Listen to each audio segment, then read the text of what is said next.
Coming up, Florida and Georgia continue the Flint water dispute. Officials make a cocaine bust. And we have a look into your local weather forecast with Lucas Hicks and local sports with Joshua Harrell. Your News Valdosta starts now.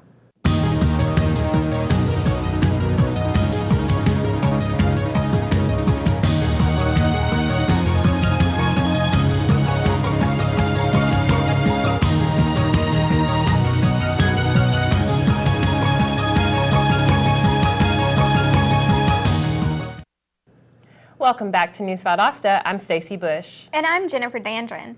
Colquitt County resident George Mendez allegedly stole a forklift from a nearby home after he ran his car off into a ditch. When deputies arrived on the scene, Mendez told them that he had asked a nearby neighbor if he could borrow the forklift to retrieve his car. When deputies looked into the situation and tried to ask the nearby neighbors about Mendez borrowing the forklift, no one was home to verify the story. Mendez was then arrested for a number of different alleged charges, including DUI, driving without a license, leaving the scene of an accident, having no auto insurance, not having a seatbelt on, driving with an open container, and failure to maintain one lane. The Lowndes County Sheriff's Department arrested 28-year-old Donnell Mathis after they raided his home located at 2014 Bradley Street on Tuesday. The arrest came during the serving of a search warrant. Deputies found cocaine, a loaded handgun, and materials for packaging the drugs. Mathis is now behind bars with charges of possession of cocaine, possession of a firearm by a convicted felon, and possession of tools for the commission of a crime. Florida's promised lawsuit against Georgia is in the news again. South Georgia and Florida share the Flint River Basin, and Florida is saying Georgia farmers are using too much water for irrigation purposes. The basin is linked to the Apalachicola Bay, which is a major water source for the oyster industry of Florida. The lawsuit has not been filed yet, but Governor Rick Scott is adamant about finding a solution to this problem. If Florida wins, a federal Supreme Court ruling could force Georgia farmers to use less acreage for planning to cut down on the amount of water usage. 29-year-old church volunteer Kenneth Leonard has been sentenced to 15 years behind bars for charges involving child molestation. Last September, Leonard was arrested and charged allegedly for sexual battery and child molestation. Leonard's victims were between the ages of 15 to 18 years of age when he invited the teenagers to his home. The church is thought to have no involvement with the case, and none of the crimes reported were taking place on church grounds. In addition to his 15-year sentence, Leonard will serve 25 years on probation. A 4.5-month-old little boy suffered what is being called a suspicious death late Sunday night. The police got a call and visited the home on North College Street and found the infant unresponsive. The infant was rushed to the Memorial Hospital of Adel, where he later was pronounced dead. No suspects have been identified in this case, and the cause of death is still undetermined. Valdosta State Prison has experienced another death from an alleged stabbing within a 2-year time span. News Valdosta's own Sarah Collins has more on this story. Valdosta State Prison has reported its second murder in a 2-year time span, with the victim being 25-year-old DeMarcus Canyon. Canyon was rushed to South Georgia Medical Center Monday afternoon after an altercation, which resulted in a stab wound to the neck. Canyon was serving at Valdosta State Prison 2 20-year sentences for burglary, which occurred in Seminole County. According to Georgia Department of Corrections Margaret Hogan, who also declared his death, she stated that the investigation is still underway and no suspects or the circumstance is yet to be released. If you have any information, please contact your local authorities or Georgia Department of Corrections. With News Valdosta, I'm Sarah Collins. The Department of Corrections and officials are still investigating the stabbing and have not released any additional information regarding the death. Valdosta State student Marcus Holmes was struck by a semi-truck early yesterday morning around 1 a.m. on Interstate 75 North. Holmes reportedly stepped onto the roadway and was run over. Holmes was identified later yesterday and lived in the Grove apartment located along the highway. Reports say that Holmes wore dark athletic gear and that no abandoned car was reported in the area. The accident happened at the 19-mile marker, and the Georgia State Patrol is still investigating the case. Still to come, find out which sexually transmitted disease is on the rise. And how and where can you go to reduce your headache pains? Plus, we have your local weather forecast and sports updates. All this and more when we come back. Stay with us.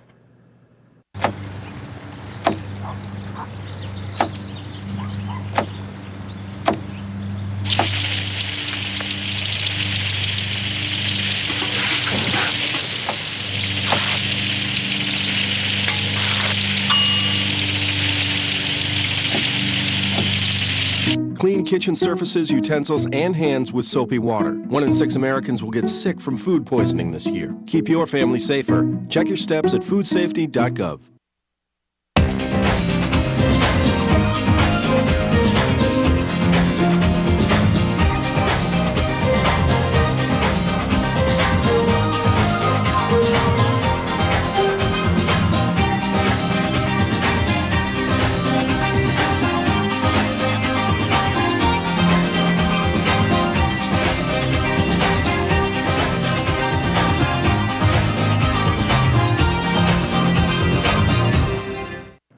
Welcome back. Chlamydia is recorded as the top STD reported in the United States. So, the Georgia Department of Health is encouraging sexually active females 25 years of age and younger to get screened. Oftentimes, there are no symptoms, and if left untreated, this disease can lead to devastating damages within the body, such as infertility for both men and women. The Lowndes County Health Department STD Clinic at 206 South Patterson Street offers patients free testing or for a low charge. Chlamydia is curable, and antibiotic medication can be administered at the clinic. For more information and statistics on this disease and more STDs, visit the Federal Center for Disease Control and Prevention website. Everyone hates painful, lingering headaches. Dr. Ryan Burns of South Georgia Chiropractic wants to help you find what's triggering your headaches and help find treatments to help fix them. Oftentimes, headaches can be triggered by what you eat, certain stresses in your day-to-day life, or abnormalities in the neck area. For women, hormones can play a leading role in the cause of headaches and may be identified as a PMS symptom. So, if you have any of these symptoms, consult your doctor or chiropractor. Here's a story that should interest a lot of people in South Georgia. A team of U.S. and Mexican undergraduate researchers feel that they may have found a solution to purifying water. The answer, they believe, is cilantro. Cilantro is a plant often used as a seasoning in a lot of Mexican dishes. The researchers are suggesting that if ground up cilantro is placed in a tube that a tube of drinking water passes through, the plant will absorb certain metals in the water that can be toxic to humans if they drink in large quantities. Dried cilantro can be placed in tea bags and placed in a pitcher or container of water that needs to be purified and will suck out most of the heavy metals within the container. The work is still continuing, and researchers are looking into what types of metals cilantro tends to be most effective with. They also want to find out how much cilantro would it take to effectively make contaminated water drinkable. Flu season is right around the corner, and Tift and Irwin health departments are getting local residents ready. Both health departments have teamed up and have created a flu clinic scheduled to run through October 25th at the Tift and Walmart. The clinic will offer a regular flu vaccination at the cost of $25 per person. People 65 years of age and over are encouraged to receive the high-dose flu vaccine at $35 a shot. Kids age 9 and up are allowed to receive the regular flu vaccine. Debit or credit card payments will not be accepted to receive these vaccinations, but cash, check, or payment by your insurance provider will be. Check the South Health District's website to see a listing of the insurance providers that will be accepted, along with a schedule for when the vaccines will be administered. Could you be having sleepless nights because of a full moon? A controlled experimental study involved 33 healthy volunteers in a windowless environment. The results showed that those volunteers received 20 minutes less sleep when the moon was full. The study also showed that it took the volunteers about 5 minutes longer to fall fully asleep with the full moon than it was with a new moon. Researchers also found a 30% decrease in the volunteers' ability to fall into a deep sleep during the full moon. Scientists believe the distance to the nearest full moon phase has a lot to do with the effects of melatonin and what it has for a person's sleep patterns. Alzheimer's disease affects thousands of South Georgians every year. Now, scientists think they've found a link between copper and Alzheimer's disease. The National Academy of Scientists suggests that copper can block toxic proteins from leaving the brain, causing the disease. The problem is, copper can be found just about everywhere. Copper is found in red meat, shellfish, nuts, and certain fruits and vegetables. Many even can find copper in their drinking water if their pipes are lined with metal. Copper also has good uses within the body and helps control the nervous system, promotes bone growth, and hormone excretions. But even low levels of copper can be dangerous to the brain and produce a buildup of proteins that can cause the disease. When we come back, iPhone makes its cheapest phone yet. And Siri makes a gender switch. Plus, your local weather and sports updates. All this and more when we come back.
My dad's one of the producers, so he's there tonight. Bring this week.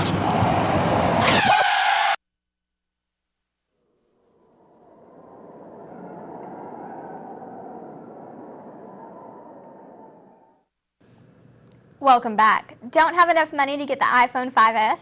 Don't worry, Apple has something for you.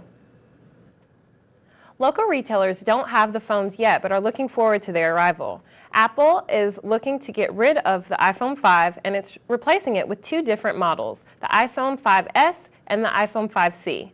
Much debate has been over just what exactly the C means in the title, but we may think it stands for cheap. This iPhone will look exactly like the 5, but will come in 5 different colors. It is rumored to have the fingerprint sensor and will have all of the previous attributes of the 5. What are the differences, you may ask? This phone may be available for $100. The company has become so big now that it's able to make high-end and low-end versions of their phones, and have also begun to make more options for buyers. Well, the weekend is a few days away, but how is today and tomorrow looking for us? Our own Lucas Hicks has the weather. Well, we have had some beautiful sunny days so far here in Valdosta. It's only going to continue with today being mostly sunny at 87 degrees. Tonight we can feel the fall season head our way as the temperature cools down to 65. The chance of rain is only going to be 20%, so expect a clear night. Now tomorrow, it's going to be much like today with a high of 90. The sun will be shining, so if you're planning to do outdoors, go ahead and plan those activities. The UV index is at a scale of 8. So if you're outside any more than 15 minutes, make sure to wear sunscreen and rock those stylish sunglasses to protect your skin and eyes. Now the pollen levels for Thursday will be falling, but will remain at a high range. This decrease is due to the falling temperature, high dew points, and lack of strong winds. Ragweed and chinopods and nettle are the predominant pollens, so if you're allergic to any of these, you may want to take some allergy medication. Thanks, girls. Back to you. Thanks, Lucas. iPhone 5S users will be given the option for their assistant's voices to be either male or female, and the improvement to the quality of the voice has been made to make the sound more natural. Whether users use the male or female voice, the answers that the users as the phone will be the same responses. Siri is now also linked to Twitter, and just by asking, now you'll be able to receive recent tweets that have been made a trending topic, or ask for specific hashtags and see the tweets that are under it. Siri will be able to control some of the settings on the phone just by asking, making the user not have to go to the settings and change them manually. When we come back, sports with Joshua. Stay with us.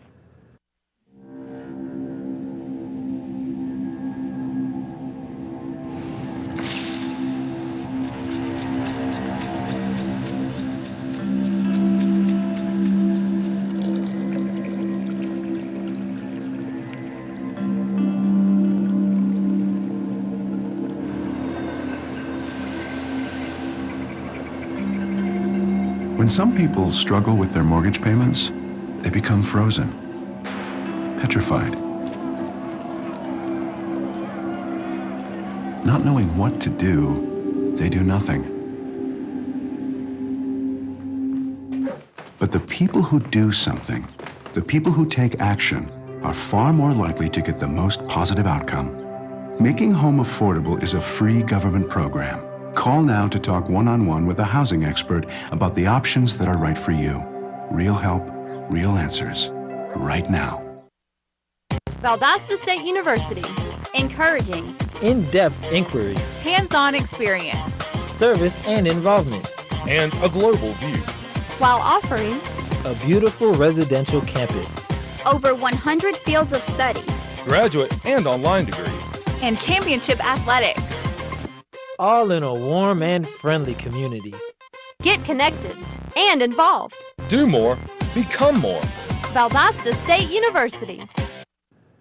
Welcome back. Let's see what our sports anchor, Joshua Harrell, has to say about sports. Joshua. Thanks, ladies. Today in local sports, the Lady Vikettes have a well-deserved break coming for the next few days. The Vikettes, who are 15-3, will resume action on Saturday in Camden. The ladies will be playing a doubleheader, giving them a chance to put some distance between Lowndes and Camden. In the rankings, is Lowndes is second and Camden is third. The Lowndes High School girls softball team seemed to be bringing the heat this year with a 15-3-1 record. The Lowndes High Vikettes played 2 games in the Vicat International this weekend. They played Shelley County, winning 8-0, and they played Tattnall County, winning 4-3.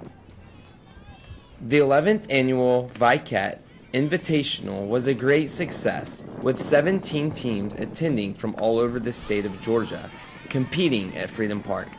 Special thanks to the VLRD for all their hospitality. I had the pleasure of asking Coach Laura Daughtry what the strengths of the team this year are. Well, definitely some of the strengths are, pitching's very strong this year. As far as bunts, they're pretty important. The girls we practice it every day. The girls look great. Just some of the goals are some of the basic goals, winning games. That's it. Come support the Vicats this upcoming Saturday as they face off against Camden County High School at Camden County. The game is a doubleheader, with the first game starting at 12 and the second one at 2. Tickets can be purchased at the game.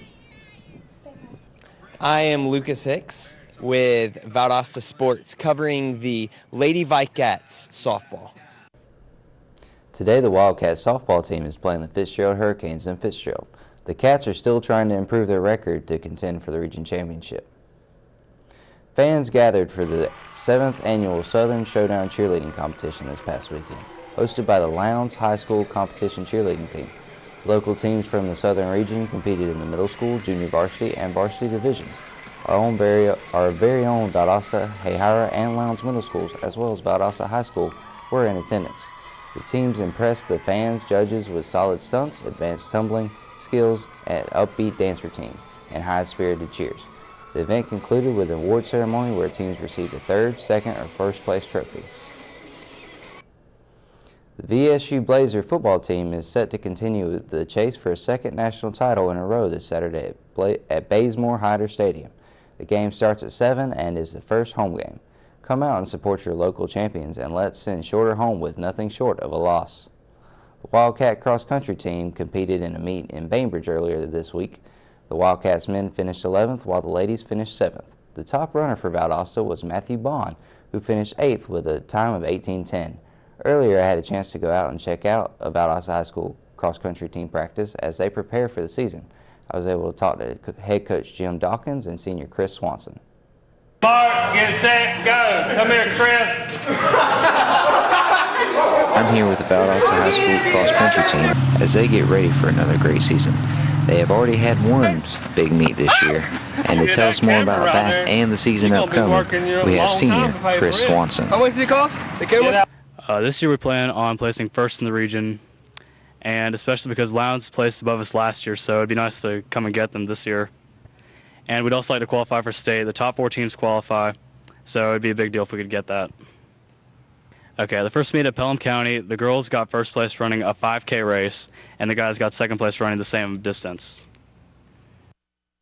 This year, the Wildcat Runners is a great group of kids They're excited about the season. We want to have a good, strong start and a strong finish. The kids have been working hard. We've been practicing 2-a-days all over, doing different kinds of workouts to improve their time and speed. This fun day, as Jim Dawkins calls it, looks like it's a lot better way to practice cross country than running around in a circle. That's on 3. 1, 2, 3, catch! And that's it for Wildcat Cross Country. They're looking to have a great season this year, and we'll be hearing more from them in the future. Back to you, ladies. Thanks, Joshua. Up next, we'll tell you a fun way to explore America. And find out what happened this day in history at VSU. Stay with us. Did you know kids who play outdoors have healthier lungs? Totally. I did. Did you know that boys that play with dolls make better husbands? My son has lots of dolls. But did you know terry cloth diapers breathe better? I did. It's totally true. Oh, yeah. Did you know that strollers have the right of way on the sidewalk? Yes. Yep, I did. Did you guys Did you know that kids who eat breakfast have higher GPAs? Yeah, I know. Yeah. That's actually what I was going to say. Did you know babies should never touch silver? It's really bad for them. I knew that. Did you guys know that statistically friendly kids have more friends? Mm-hmm. Yeah. That's obvious. Did you know most people think they're using the right car seat for their kid, but they're not?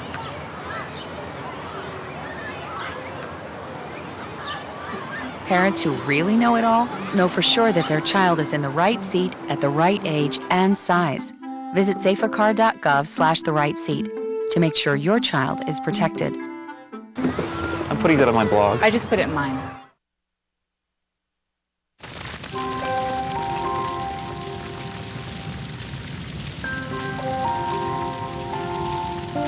A single ember that escapes from a wildfire can travel more than a mile. That single ember can ignite and destroy your home or even your community. You can't control where that ember will land, only what happens when it does. Get Fire Adapted now at fireadapted.org. Welcome back. Usually when people think of a vacation, they think of going out of the country to visit historic sceneries. Why not take a train and see what America has to offer? These trains will take travelers to a variety of different places within the states and makes for a fantastic vacation. If you're a person who enjoys nature, you would probably like the Coast Starlight Train, which travels from Seattle to Los Angeles. On this ride, you will get to see the beautiful Pacific Ocean, majestic waterfalls, and famous hot springs. The Cardinal, which travels from New York to Chicago, will provide travelers with a little look into Civil War history as it passes through West Virginia and makes through Indiana into Illinois. For more information about how to make your experience one of the best, you can visit the WALB webpage and click on the Travel tab. Over the weekend, Habitat for Humanity commemorated 9/11 in a very special way. Reporter Xavier Hall has more. 1103 Bethune Street is the location of a new home being built as part of Freedom Build 2013, a program by the Valdosta Lowndes Habitat for Humanity designed to commemorate 9/11 by building something positive for a family in need. I became a volunteer this past weekend and got some hands-on experience. I also got to talk to Donnie Radley, the community organizer. Here's what he had to say about Freedom Build and Habitat for Humanity's future events. My name is Donnie Radley. I'm the volunteer coordinator and resource manager here at Habitat, or Valdosta Lowndes Habitat. Freedom Build 2013 is our way of commemorating 9/11, and we take a Saturday through Saturday, with the exception of Sunday, and we have 40 to 50 volunteers from servicemen, whether it be the Army, Moody Air Force Base, and we actually take that time. We start a house from scratch, and then our goal is to finish that house by the next Saturday. So that's it's a way that we can pour back into the community, and it's a way that we can commemorate such a tragedy and turn that into something positive in our community. It's been going great. We have, like I said, we have 40 to 50 volunteers a day. They were easy to find. They were excited to be here. They worked hard.